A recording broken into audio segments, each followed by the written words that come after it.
continuar a falar sobre mulheres com câncer com a psicóloga Viviane Santos. Ela venceu o câncer de tireoide de mama e ajuda mulheres a encontrarem o autoamor. Muito obrigada pela presença aqui no Informativo, obrigada, Viviane. Larissa. Triste história, mas é uma realidade também por aqui na nossa região, né? Infelizmente. O caso da reportagem não é o único. Infelizmente, os meus 2 casos de cânceres também, não vou dizer negligenciado pelo sistema público, porque nós sabemos que a demanda ela é muito grande. O hospital da cidade, por exemplo, chega a atender cerca de 8.000 pessoas por mês. Então a gente sabe que é uma demanda muito grande. Porém, é o que também foi citado na reportagem. A falta de atenção nesse cuidado, nesse atendimento inicial, né? Esse atendimento primário. Às vezes é um exame que você não pediu, uma ultrassom que poderia resolver muita coisa, né? E é negligenciado. Exames clínicos e descartada a possibilidade de um câncer. Então, não vou culpar A ou B ou culpabilizar o sistema, mas infelizmente está faltando essa humanização dentro do sistema de saúde. Eu mesma encontrei os nódulos em mim, eu fui totalmente assintomática, nenhum sintoma em nenhum dos cânceres. Eu tive um carcinoma papilífero, que é um câncer na tireoide, e um câncer receptor positivo para estrógeno e progesterona na mama, que são receptores de hormônios femininos. E foi feito o tratamento na rede pública, sim, inclusive. Todo o meu diagnóstico, tudo, mesmo a primeira vez, eu só falar que eu não contribuí, eu contribuí inicialmente com um primeiro ultrassom, porque aí entra a nossa parte da responsabilidade, porque claro que é o sistema público que deveria fazer, mas quando ele não faz, nós precisamos fazer o que está ao nosso alcance. É claro que eu sei que tem famílias que não têm condição de pagar R$150 em uma ultrassom. Mas não era o meu caso. Como eu podia, eu tinha o recurso, eu fiz o primeiro ultrassom, porque tendo aquela imagem, o médico tinha uma base para saber se ele iria investigar ou não. Então essa aí foi a parte que me coube e foi o que eu contribuí. E como que foi esse processo de superação, de fazer esses exames que não são nada fáceis, né? Como foi trabalhar com ansiedade também nesse processo? O primeiro câncer...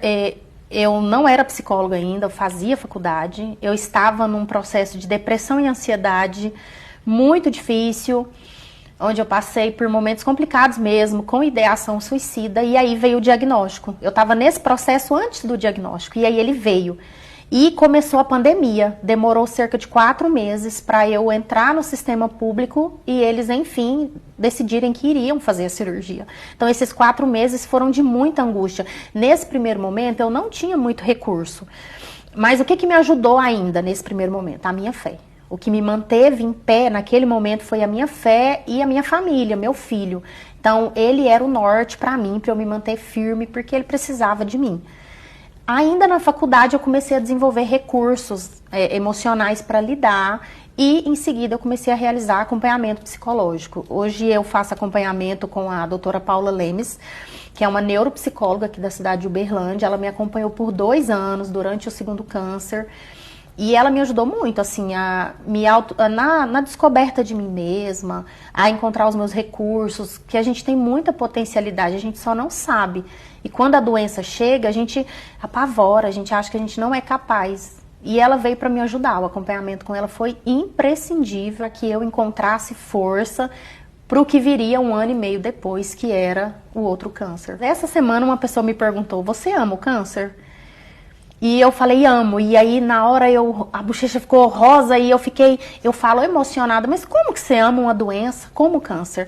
Eu amo porque eu tive 2 nascimentos, quando eu nasci e quando eu descobri o câncer de mama, porque eu não estava vivendo. Eu, como a maioria das pessoas, estava passando pela vida.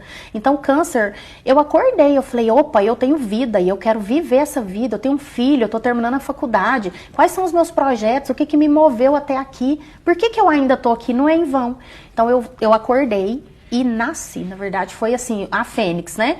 Eu tenho uma tatuagem e hoje eu entendo que não é em vão, é uma fênix mesmo, a gente renasce das cinzas. Eu decidi que era isso que o câncer ia ser para mim, um momento de renascimento. Realmente renasceu.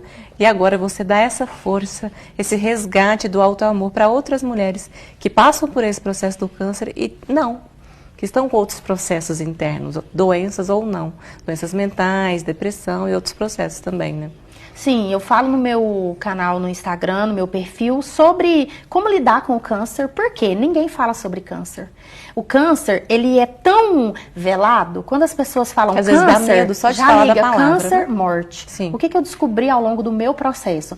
Nós não estamos preparados para lidar com câncer. Quando eu falei com uma grande amiga minha, falei, amiga, eu tô bem, mas eu quero dividir com você. Olha, eu descobri esse diagnóstico. Ela demorou mais de 6 horas para me responder a mensagem no WhatsApp.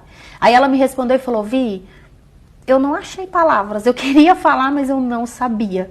E aí é assim. Eu sei que ela ama a minha vida, mas ela não soube o que me dizer. Nós não estamos preparados para lidar. Mas a gente precisa lidar de uma forma mais leve, porque é assim que precisa ser. É uma doença grave, é uma doença agressiva. E sim, ela pode culminar na morte? Pode, mas ela não é só morte. Então, assim, ela tem inúmeras oportunidades se a gente decidir que é assim. Então, eu decidi falar sobre o tema, sobre o câncer, sobre como a gente pode superar isso, como você pode escolher lidar com isso, porque a dor, ela existe, né? Se alguém me machucar aqui, bater, vai doer, mas o sofrimento, ele já é opcional. A Monja Coen fala isso. Então, eu escolho se eu vou ficar remoendo a vida inteira. Nossa, a Larissa chutou meu pé aqui. Nossa, mas aí daqui de 5 anos eu tô lembrando. A vida é feita de escolhas. É, né? então, não, você chutou aqui, você me pediu desculpa, tudo bem, segue a vida. Eu não vou ficar presa nesse evento. E tem pessoas que, infelizmente, eu conheço histórias no hospital de gente com uma porcentagem de chance de cura da mesma que a minha, 95% de chance de sair bem do tratamento, mas que infelizmente morreu. Porque a pessoa se entregou, ela se deixou levar pela doença. Como eu vou me amar nesse processo, porque eu vou passar por uma despersonificação, eu vou me olhar no espelho e não vou me reconhecer, porque eu vou perder meu cabelo. Eu engordei 10 quilos em um prazo de 3 meses. Eu perdi o cabelo, perdi a sobrancelha, eu fui me perdendo, porque a gente vai se perdendo. Eu perdi uma parte do meu corpo, eu acordei e eu não tinha uma mama. Então, se eu não gostar muito de todas as minhas outras características e de tudo que eu sou, eu vou me deixar levar porque eu perdi meu cabelo. E quem me conhece sabe que às vezes as pessoas falam, tá falando isso porque ela tá aqui. Não, quem me conhece no íntimo sabe que foi assim e daqui para melhor.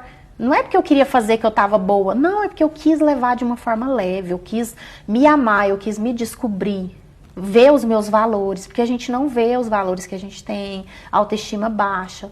Então foi um momento de eu me descobrir, e é isso que eu quero dividir com as mulheres, né? Que sem cabelo eu fiquei linda demais, eu fiz um ensaio sensual, tá no meu Instagram pessoal, e eu dividi com o mundo. Falei, as pessoas precisam ver que nós somos mulheres incríveis, com ou sem cabelo, com uma mama ou sem mama. Eu não sou a minha mama. Eu sou uma mulher incrível. Exatamente. Com infinitas características. A mama é só um adereço, uma parte de mim, mas ela não é o meu todo. Eu sou muito mais, né? Nós somos muito mais e é isso que eu tento compartilhar diariamente, né? Com as pessoas que estão comigo lá no Instagram. A vida é pra rir, a vida é pra ser leve. Ela ficou toda assim, porque as pessoas não estão preparadas para lidar com essa leveza mesmo, de brincar, de fazer piada.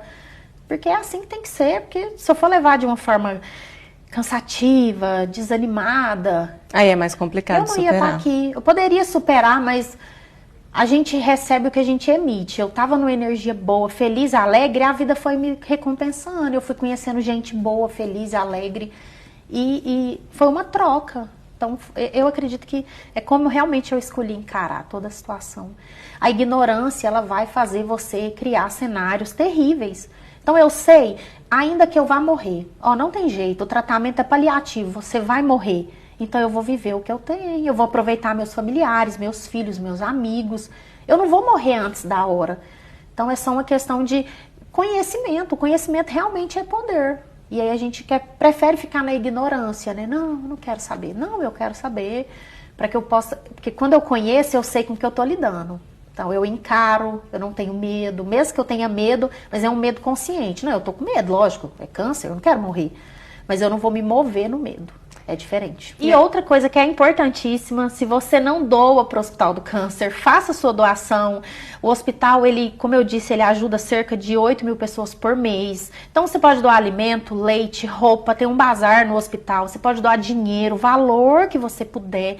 Vocês não têm noção, vocês não contribuem só com o tratamento, vocês contribuem com sonhos. O meu sonho de me tornar psicóloga e de ajudar outras pessoas. O sonho de ver uma mãe ver o filho crescer, a avó ver o neto. Então não é só uma cura, vocês contribuem com sonhos. Então que você puder doar, né, que você doe e que você se cuide, principalmente.